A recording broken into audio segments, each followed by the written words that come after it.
C'est marqué trouver le mot caché et vous saurez ce qui sera besoin. Le nez sur les tableaux, nos détectives d'un soir parcourent le musée.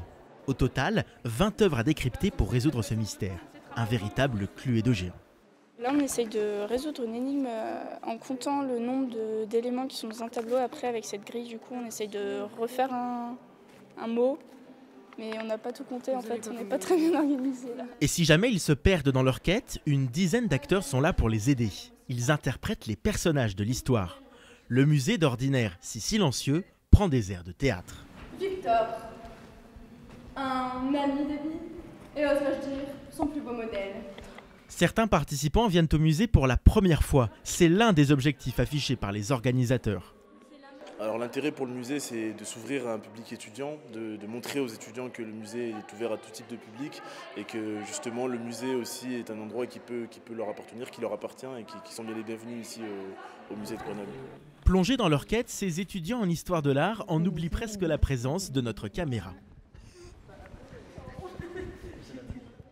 Tantôt archéologues dans la salle égyptienne ou experts armés de leurs lampes ultraviolets, ces passionnés se prennent au jeu. C'est plutôt ludique en fait de redécouvrir les œuvres et puis un petit peu l'histoire à travers toutes ces énigmes. Après 2 heures de déambulation dans les 6500 mètres carrés du musée, leur intérêt ne faiblit pas. Là on en est au dénouement, c'est le meilleur moment.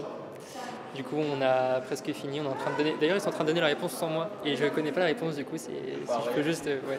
Ce qui vient de se passer là est un Alors, ont-ils trouvé le coupable ? Verdict. Non, mais bon, c'est pas grave.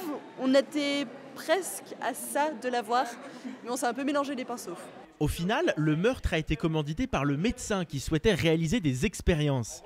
La statue, elle, a été brisée pour révéler un trafic d'œuvres au sein du musée. Prochain rendez-vous nocturne pour les étudiants le 29 mars. Après avoir joué les enquêteurs, ils seront cette fois-ci des médiateurs.